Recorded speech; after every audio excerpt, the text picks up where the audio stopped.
We'll start with one of these very important big picture stories, but a less eye-catching one, as we've just kind of live in a world where we've grown used to the specter of nuclear war and even human annihilation hanging over us.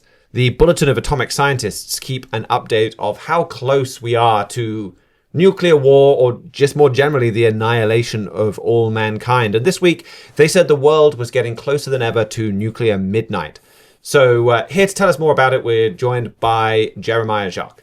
The big story that I wanted to talk about is that the end of the world just got closer.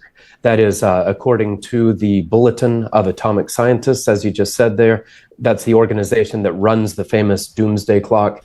This was on Tuesday that they moved the minute hand of their clock forward to just 89 seconds until midnight.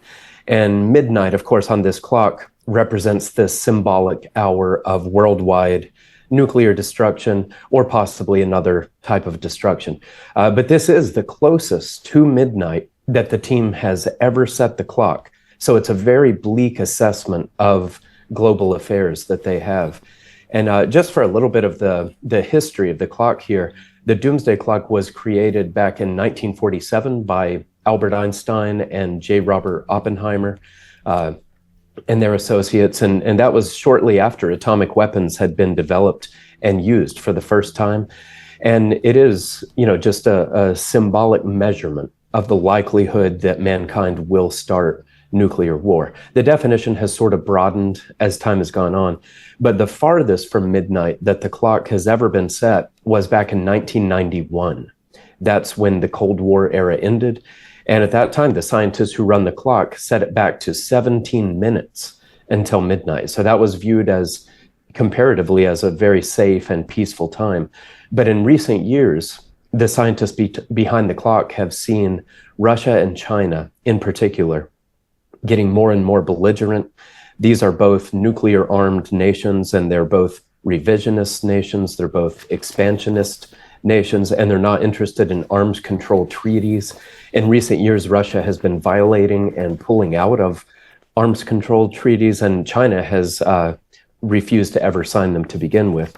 So the atomic scientists have been pushing the clock forward, mostly to reflect that in recent years, and also to show rising threats from Iran and North Korea and other potential flashpoints such as that. In 2020, as tensions rose, they pushed the clock to 100 seconds to midnight. Then in 2023, it was pushed forward again to just 90 seconds to midnight. But now, as of Tuesday, the team behind the clock says that the threat is even more severe. They say the threat is unprecedented, and they're sounding the alarm about just how close the world is to nuclear World War III. So as I mentioned, it's mostly Russia and China's nuclear programs that they emphasize, but they also point out that America isn't leading as it once did, and an increasing threat of biological weapons, also Russia and China's anti-satellite weapons, and just the kind of the general instability of the international order. So the scientists put all this together, and then they write, in 2024, humanity edged ever closer to catastrophe. Trends that have deeply concerned us continued. And despite unmistakable signs of danger, national leaders and their societies have failed to do what is needed to change course. Consequently, we now move the Doomsday Clock, the closest it has ever been to catastrophe. Our fervent hope is that leaders will recognize the world's existential predicament and take bold action to reduce the threats. So that's their hope, that leaders will take bold actions to reduce all these threats that are multiplying and intensifying. But I think when you take a look around the world today, it is hard to envision that really happening to a degree that would really turn things around. So just looking over the history, like this 89 seconds to midnight, this is the closest they've ever set the clock, I believe. And like that is remarkable to stop and think about. The Cuban Missile Crisis, they had that, I think, I've got a graph, I can't read it massively clearly, but somewhere around 2 minutes to midnight. So they're saying that the world right now is closer to nuclear war than we were in the Cuban Missile Crisis. The other time that they have where it was very close to midnight, was 1984 to 1986. But they're saying this is more dangerous now than even the Cuban Missile Crisis. Like, they're saying that back in the Cuban Missile Crisis, people felt like there could be a nuclear war. Like, you had drills in school, like you asked people on the street and they were afraid of that. That doesn't really seem the case right now. Like, I don't think people are really thinking about nuclear war in the way they were back then. I mean, do you have any sense of why they think it's more dangerous then, or why people aren't giving this as much attention as they were back then? I think those are all valid questions for sure. I think a part of it is just the fact that, in the 80s, during the Cuban Missile Crisis, at times like that, you had far fewer nuclear powers. So over the last 30, 40 years, we've seen many, many nations join that very exclusive nuclear club. It was only America for the first couple of years, and then, of course, the Soviet Union.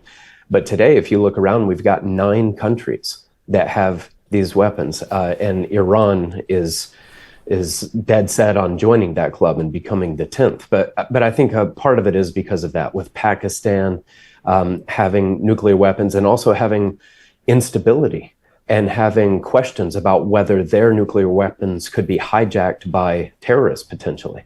And of course, there's nuclear North Korea as well, a real rogue state with some fervent ideologies that make it wildly unpredictable. And so I believe that factors into it a great deal, just kind of the proliferation of these. But at the same time, I think we should acknowledge that the Doomsday Clock it's only a symbol, and some of the reasoning is speculative. And there are people who dispute the fact that we're now in the most dangerous time.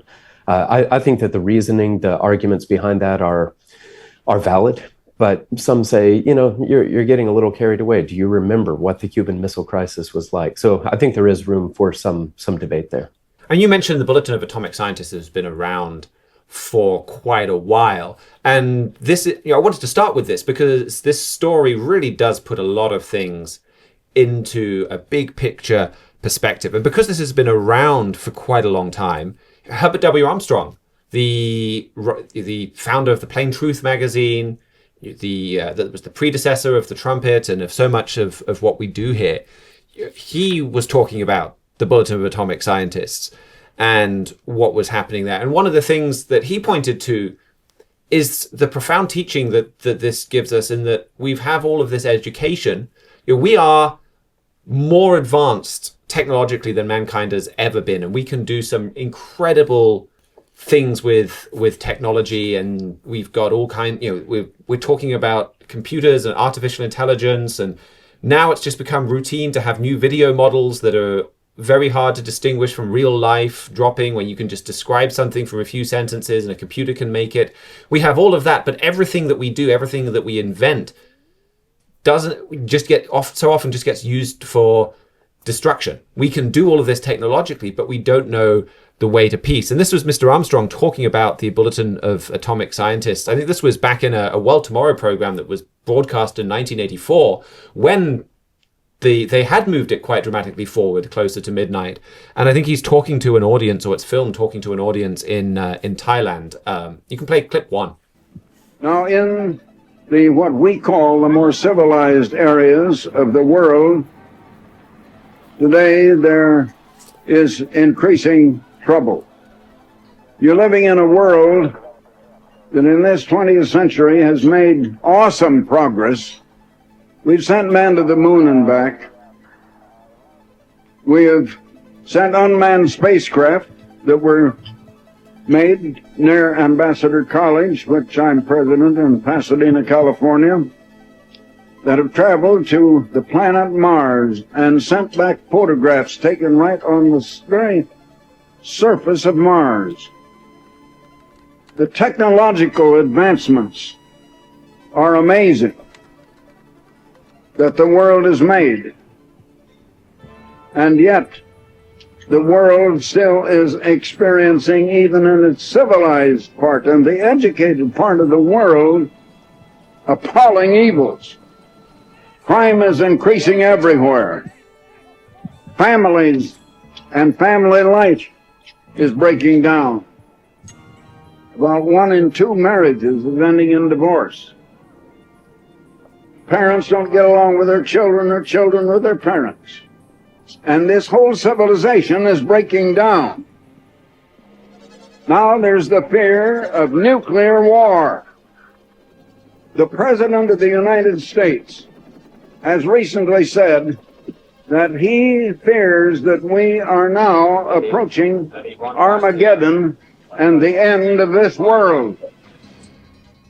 That the whole world is going to come crashing down, and it'll be the end of this civilization. The atomic scientists, some of the greatest minds in the world, the most highly educated technological minds, have recently moved the Doomsday Clock from 4 up to 3 minutes till midnight. And midnight is the time they think that the nuclear warfare could erase all humanity from off the face of this earth. Now, if it comes, and I can tell you on authority, it is going to come. It is going to hit Thailand, as well as every other nation in this world. And we have come to the place where every man, woman, and child on the face of the earth can be obliterated and erased from off this earth. That is the type of world you're living in. Now, what is the answer? I have talked to the leaders all over this world, and they don't know the answer. They are puzzled. I talked to heads of governments all over the world, and their problems are greater than they can handle. It's just problems, problems, problems. So this is a story, as Mr. Armstrong talked about. It illustrates a sobering problem with mankind, that we don't know how to solve our problems, that increased knowledge has not brought increased solutions, and we don't know how to bring peace, and we don't know how to solve all of these problems. So this story shows that, but it also is a fulfillment of a very specific and dramatic fulfillment of Bible prophecy, because Jesus Christ himself said that the world would get to this point. So in this way, I mean, it points to our problems. It points to even a cause of all of our problems, our human nature, and our refusal to listen to God and go to him as the only source for these solutions. But in that way, in pointing to fulfilled prophecy, there's also even a message of hope in us drawing nearer to midnight.